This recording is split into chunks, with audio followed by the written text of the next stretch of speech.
Today is Saturday, May 30th, 2020, and you're listening to What Just Happened. Published daily at 1 p.m. Los Angeles time, What Just Happened is Project Wasabi's 12-minute recap of important events from around the world. Turning now to the daily coronavirus vigil. As of this morning, May 30th, 2020, we have lost 102,836 people. And again, that doesn't even count the rest of the world. That's just only in the United States. And at this rate, the United States alone, every hour, loses more than 50 people to this virus. Minnesota Twin Cities, Minneapolis and St. Paul are marred by civil unrest in the wake of police officer Derek Chauvin's killing of African-American resident George Floyd. St. Paul Mayor Melvin W. Carter III has called in the National Guard as rioting becomes increasingly volatile. In Minneapolis, after dozens of protesters of all sizes and colors took a knee, an odd, though unambiguous reference to disgraced officer Derek Chauvin, as well as the iconic athlete-activist Colin Kaepernick and the injustice against which he protests. Local dissidents continued marching well after last night's 8 p.m. curfew, and the later it got, the darker the situation. Many protesters came with their own gas masks, and as police fired tear gas canisters, many protesters would pick them up and throw them back. In the midst of this deadly chaos, the president tweets the following message, quote, "These thugs are dishonoring the memory of George Floyd, and I won't let that happen. Just spoke to Governor Tim Walz and told him that the military is with him all the way. Any difficulty and we will assume control. But when the looting starts, the shooting starts. Thank you." Unquote. President Donald Trump, 12:53 a.m., May 29th, 2020. Twitter for iPhone. Not surprisingly, this tweet violated Twitter rules about glorifying violence, and once again, Twitter flags Trump's tweet. And a short time later, during a news conference, Minnesota Governor Tim Walz comments. Well, it's not helpful. I did speak to the president last evening. At that point in time, it was in the process of where I said we were going to assume control of this, that it was unnecessary. I did not know he was going to tweet. He certainly can. It's just not helpful. It's not helpful. The city of Minneapolis is doing everything they can. If mistakes are made and there's an accountability, we need to do that. But in the moment where we're at, in a moment that is so volatile, anything we do to add fuel to that fire is really, really challenging. So as I said, I spoke to the president. He pledged his support of anything we need in terms of supplies to get to us. There's a way to do this without inflaming. And again, this one is so difficult. As I said again, the tools of restoring order are viewed by so many as the things that have oppressed and started this problem in the first place. So it would just be more helpful at this point in time. We may, if we need support from them, it's certainly appropriate that we will ask. But at this point in time, I'm confident that the plan we put together today to restore this order. So, Brian. At CNN headquarters in Atlanta, Georgia, in a frightening standoff inside the building's spacious lobby, dozens of police officers in full riot gear set up a military-style phalanx. Officers standing shoulder to shoulder, knees slightly bent, protecting themselves with handheld transparent plexiglass riot shields, each about the size of a car steering wheel. About 20 feet away, just outside the shattered glass doors, angry rioters throw bricks, glass bottles, street signs, I just threw something on fire, Chris, a firecracker. and at least one flashbang. Shit. Nick, you all right? You okay? Which explodes on target inches from where police are standing, thus momentarily breaking phalanx, which immediately reassembles. You all right, William? Okay. What was that? Chris, okay. I just threw a firecracker on us. Was that like a Pretty powerful firecracker. It might have been a Just went off. flashbang, Nick. Pumping a little bit. It might have been a flashbang. Finally, a voluminous cloud of tear gas effectively disperses the angry mob. Earlier that day, with tensions already boiling, Atlanta Mayor Keisha Lance Bottoms had delivered this emotional speech addressing her own city's unrest and the death of an innocent man over 1,000 miles away. When I saw the murder of George Floyd, I hurt like a mother would hurt.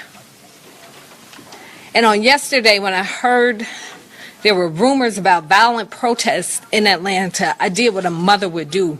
I called my son and I said, "Where are you?"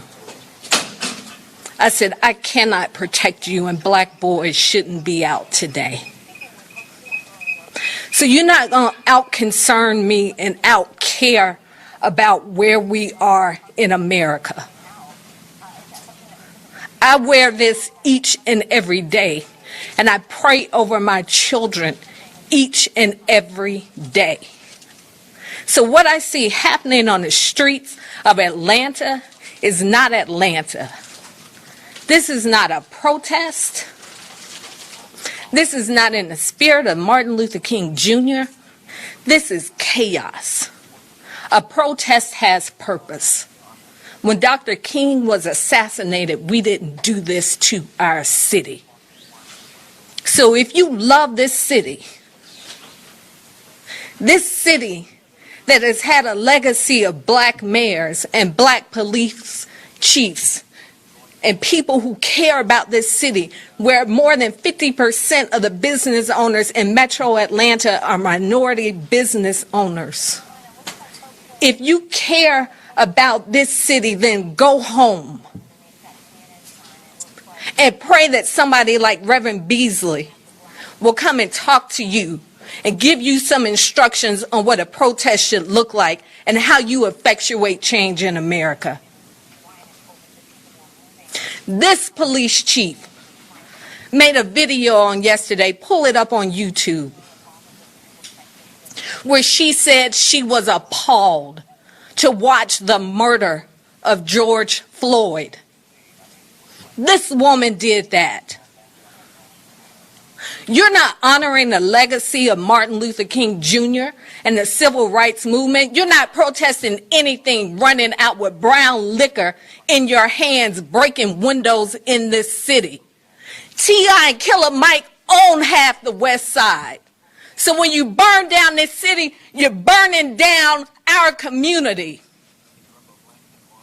If you want change in America, go and register to vote. Show up at the polls on June 9th. Do it in November. That is the change we need in this country.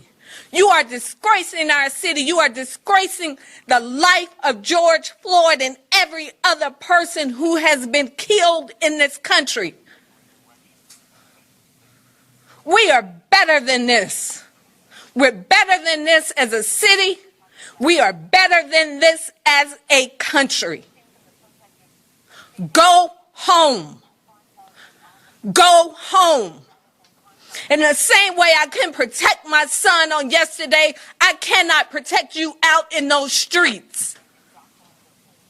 You're throwing knives at our police officers. You are burning cars. You have defaced the CNN building. Ted Turner started CNN in Atlanta 40 years ago because he believed in who we are as a city.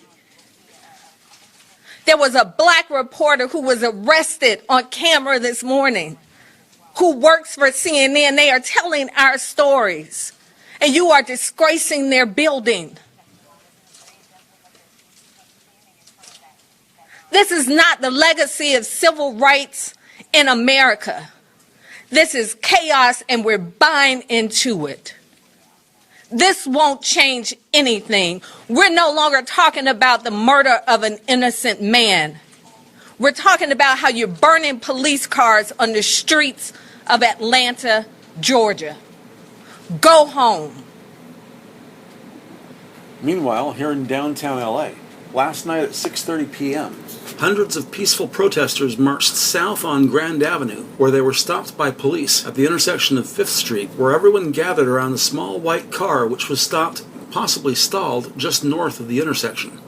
LAPD denied masses their desired target of the freeway on and off ramps, and thanks to LA's finest, freeway traffic continued flowing at its usual speed, at least unobstructed by protesters. But later, 10 minutes before 7 p.m., things quickly devolved when one uniformed officer inexplicably tries to detain one citizen in a mob of people. Predictably, dozens of protesters, mostly 20-something men, fall on the cop like a swarm of angry bees, beating and kicking the officer when, mercifully, another civilian runs up from the south and rescues the cop by grabbing his forearm and pulling him away from the cluster of his attackers. Several uniformed officers swoop in, abruptly regain control, pushing rioters out of the street and back onto the sidewalk. And other than subsequent lawful protesting, by the grace of God, the City of Angels remained mostly incident-free throughout the night. But in Northern California, a federal officer was shot and killed, his partner badly wounded, in what authorities say was unrelated to the protests of George Floyd's death. Officials are tight-lipped on the exact time, but they do say the shooting took place about a quarter-mile north of Oakland Police Headquarters, where George Floyd protests began about 7:45 that evening. And Oakland PD tweeted a statement saying, quote, "It appears the shooting was unrelated to tonight's demonstration," unquote. Los Angeles weather for today. This morning's clouds linger past lunch as the sun peeks through later this afternoon with mild temperatures in the mid-70s. Then tomorrow, those same morning clouds can rightly be called June gloom, and with slightly warmer temperatures in the upper 70s Sunday. And while it's a little early to take bets, Monday afternoon looks to be slightly warmer as we start the work week with temperatures in the low 80s. This concludes today's Daily Report. On behalf of Project Wasabi, this is Brian Newberry saying thanks for listening, stay healthy, and we'll talk to you soon.